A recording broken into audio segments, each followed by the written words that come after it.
What is up, everybody? Welcome back to a brand new video, and I'm so excited to have you back here today for another sample library lookout or checkout or review.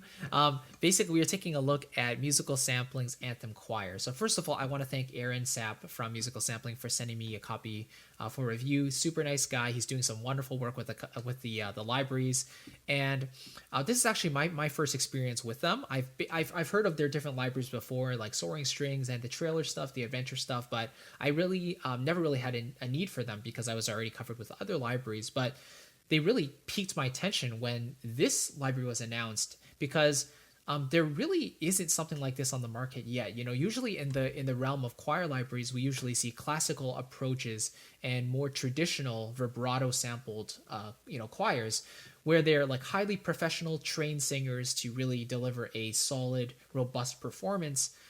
But when it comes to a less trained group of singers, to me, it hasn't really been done too much before. And so when I saw this, I was like, I have to get my hands on this because I actually have a couple songs that I would definitely have used this library on, and in the future I could definitely see myself using as well. So before we actually go through a playthrough of some of the patches and apply it a little bit, I want to point you to my sample libraries guide in case you haven't downloaded it yet.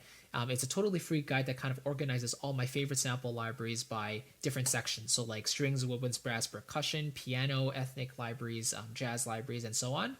It basically categorizes everything into one concise PDF so you can download it absolutely free if you'd like to check out my personal preferences, because that's kind of the question I get all the time. It's like, what libraries do you like to use? And I'm definitely thinking of adding this to the list as well. But anyway, let's get into Musical Sampling's Anthem Choir. So at the time of this recording, the regular sale or the regular price is $119 US, I believe. They have a few demos here, and the product page here is very, very simple. So these are the patches it comes with: Studio Legato Women and Men, Church Legato Women and Men, and then you have the respective sustains for those as well. Then you have some body percussion, which is a very nice bonus, and some mural key switches, which are kind of like pads, processed versions of those sustains. Then here are some of the features or the benefits. These are this is the Legato choir, right? Performed by 18 women and men, 4 different groups recorded in studio and church, and so on and so forth. In terms of the size, it's very small, 1.3 gigabytes. In sample line, that's nothing, right?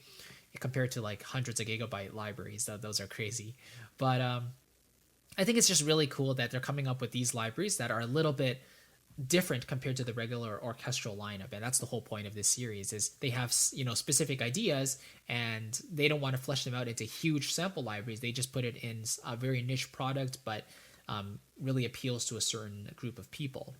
And so let's kind of dive into it a little bit here and start playing through some of the patches. And of course, at the end, I will give you a little demonstration of how it might sound in one of my songs. We'll see how it goes. But let's hear the Studio Legato Men first and enjoy. Here we go.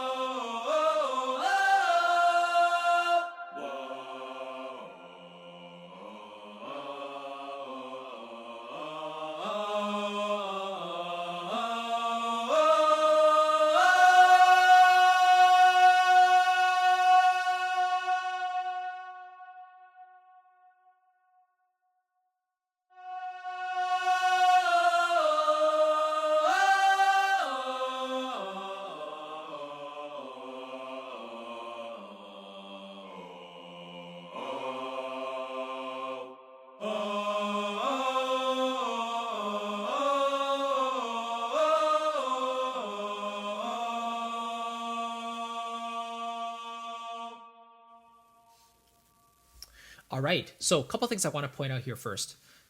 For me, the sample quality, like the actual tone fidelity, is fantastic. I really enjoyed the clarity and the amount of detail that's actually in the samples themselves. So it makes it instantly usable in a more modern production. You don't really have a film of like darkness or like muddy frequencies anywhere that really would cloud the overall mix, in my opinion. So out of the box, it's extremely playable as well. Very responsive, and it again sounds great. The second thing is that also the legato transitions you hear are not only very smooth, but they're kind of specified in a very like medium speed transition. So when you go, let's say, from a C to a G, you definitely hear the transition. Whoa, there's definitely a bit of a slide there, right? But to my knowledge, I don't believe the legato is adaptive. So that means like if you play faster, I believe that the legato speed stays the same. So you just want to be careful if you're playing faster passages, the library might not sound as realistic as if you played something that's slightly more medium speed or slower speed. So for example,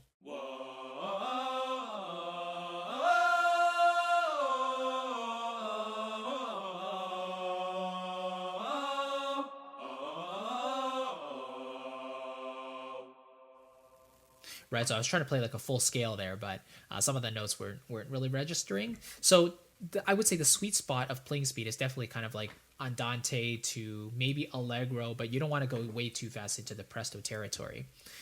So just keep that in mind. Another thing I actually do really like is that whenever you play a note and then another note, you can release the second note and the first note will then re-trigger. So you don't have to replay the first note to activate that same sample. This is the approach that Orchestral Tools goes with as well, which I really like. So you can do trills very, very easily. For example, if I'm just playing a G to a B, I can let go of the B and then hear the G again while holding it down. Of course, that's going to sound a little bit weird, but just so you know, that is the functionality that you do have.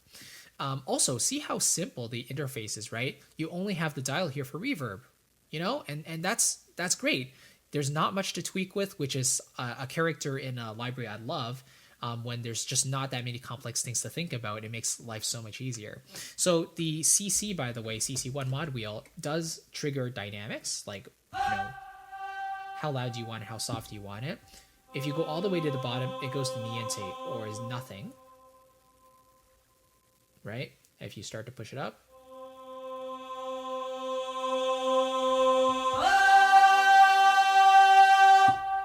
right? You definitely get that difference from very, very quiet to quite loud as well. I actually don't think it's multiple dynamic layers. I think it's one dynamic layer. So the fact that he got a lot of dynamics out of this is also a really great thing to have as well. You do have some flexibility there.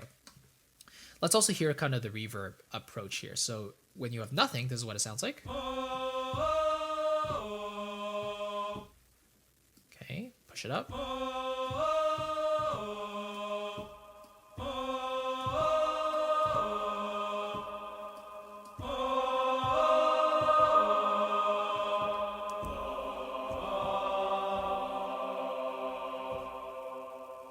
Yeah, that just sounds like you're in a cave, So yeah, basically that's really, really cool. I just love the overall sound and playability of it. It's very responsive, which is something I love. Let's hear the women's choir as well.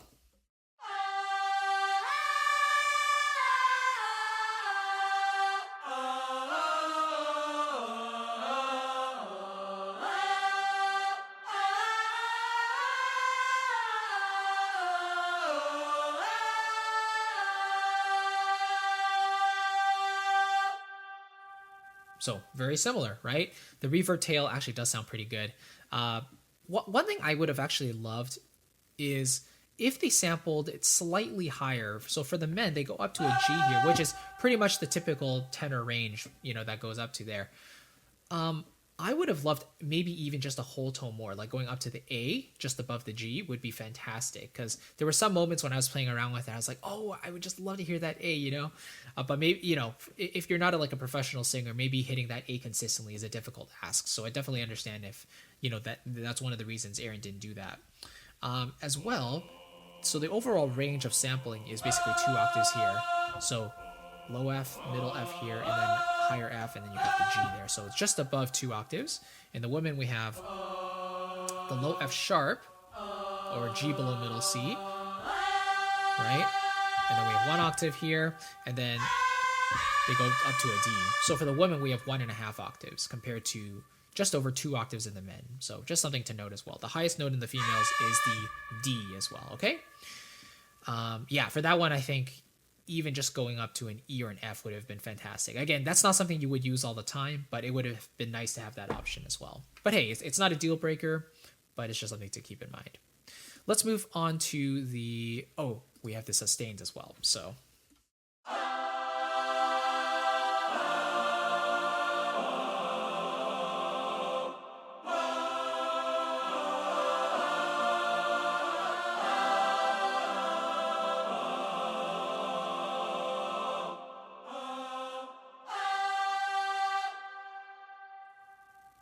All right, let's hear the church legato here. So naturally, you will expect a slightly more subdued tone here, a little more light-hearted, or lighter and more airy. So.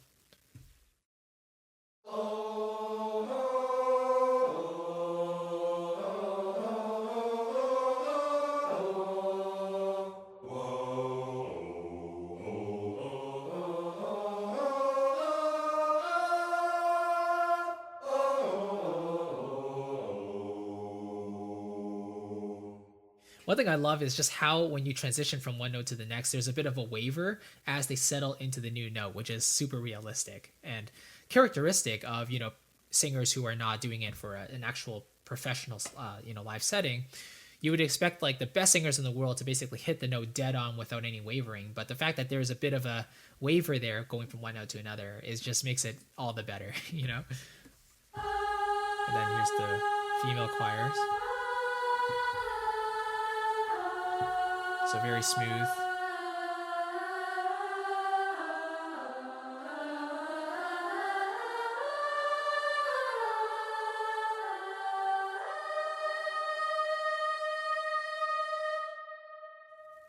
Yeah, that's another one of those patches where it definitely feels easier and just sounds better to play it at a slightly slower tempo compared to something a little faster, because the transitions, they are pretty audible, so you don't want to make the overall mix too muddy by playing too quickly.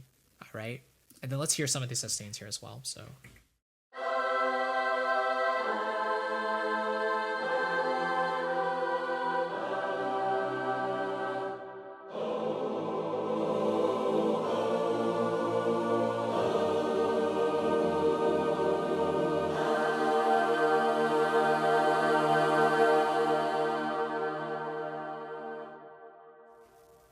Yeah, that's just really beautiful when you can kind of pull down the mod wheel and just fade away just like that. Cool. Let's move on to the mural key switches. So you basically have four different pads here, type of functions. So the C1 is called Reverie, which sounds like this.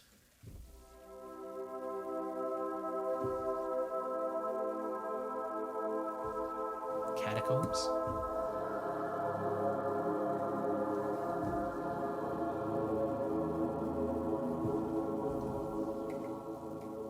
C.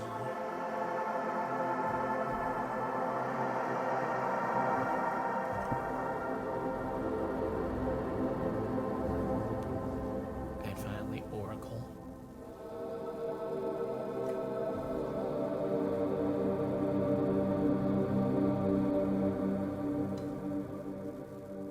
Okay, let's hear the female choir as well. So we'll start with Europa.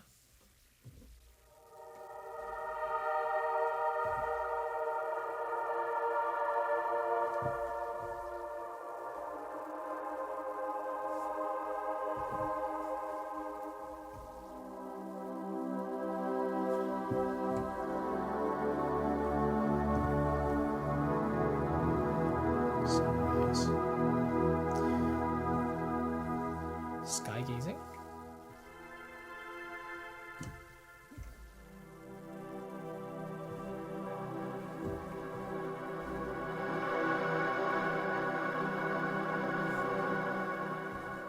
And sunset.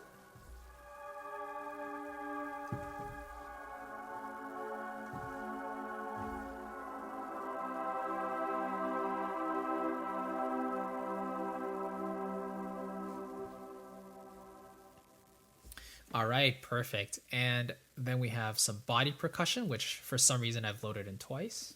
Apologies. This is one of my favorite patches actually, because there's only this many keys to play and they all sound so good. So this is just like stomps, right? And it has that low end thump that it doesn't require you to layer in an additional like kick sample, for example, for a drum or something, but it has that beat, right, that gives you that punch that you really need. This kind of sounds like just regular like pats or something, like maybe they're patting their thighs or something. And then we have claps, of course, nice and heavy, and then finally some snaps. So you can go. we will rock you. You know, something like that. Anyway, let's really quickly use the Studio Legato Men here. And I've pulled up one of my songs together, which is like a rock song using the using guitars. I have one of my friends playing guitar here, but basically I want to play kind of the final chorus and see how the Studio Legato Men kind of fits into it. First of all, I'll just play the final chorus here a little bit so you can hear what it sounds like without any additional instruments. And then I'll try to add in, improvise a bit of the Studio Legato Men on top of it to see if you can hear it. Picture perfect rays that you always so now we're going to build back to the final chorus here. That make me spend my time with you.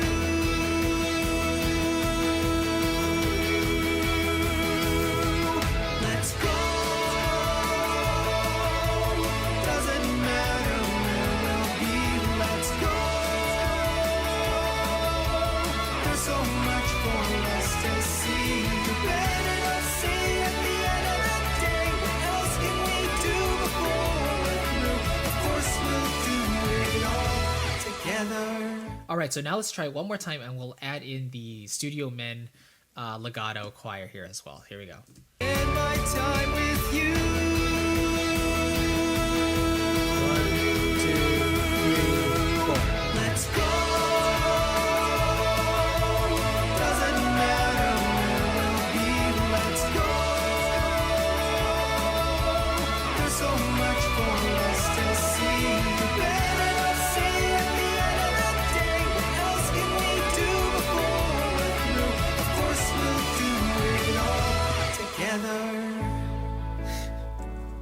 Okay, so obviously, you know, it's not like I recorded the choir in beforehand and then mixed it in, but you can see how it could potentially fit, right? And so there's a lot of different applications to this, whether it's rock or pop or any sort of studio sound like Imagine Dragons or I don't know, the what do they call the lamp engineers? No, not the engineers. Lumineers, I think they're called. You know, their song Ho Hey could maybe use something like this, who knows. But yeah, a really, really fun library, but super simple, right? And again, the beauty in this is that out of the box, it's very playable. There's a variety of different patches here that really give you the essentials of what you would need for this type of style. Just the couple things that maybe I would have added or would have loved to see in addition is a slightly higher range in the ranges here, especially for the men, maybe a whole tone or maybe a minor third higher, as well as the females maybe going up a note as well. That would be really, really nice. And also, what was the other thing? Oh yes, maybe some additional samples as well.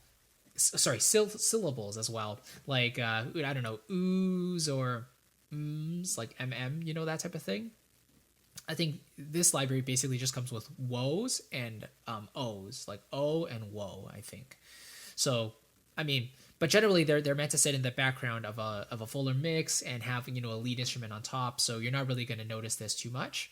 But it's a very declamatory library. It has a lot of character. And again, it is more of a niche library, so it might not be for you. But if you're looking for kind of rock studio vocals or kind of like a choir anthemic type of sound, then this is definitely one to consider. And for $119, it's a pretty solid deal, I would say. So let me know if you have this library. Please let me know your experience with it. Do you like it? Do you like the sound? Is it applicable to the style of music that you're doing? And if not, you know, if you don't see yourself picking this up, is it because you don't really just work in the style of music, or do you not see yourself needing, you know, these type of vocals? I'd love to know. And yeah, I want to thank you for watching. You know, this is definitely one of those libraries that you don't use every day, but when you do use it, it definitely adds a real punch and texture to your you know, to your production. So very much worth it if you need that type of thing. So again, thank you. I want to give you my sample library buyer's guide, totally free. If you're interested in seeing all my personal recommendations for sample libraries, this is the guide to get. And it's my gift for watching this video. Yeah, hopefully it can help you on your next sample library purchase if you're looking for something in the future. So thank you very much again for watching. Thank you, Musical Sampling, for letting me check this out. I really appreciate it, and I'll catch you in the next video. Take care, my friends. Bye-bye.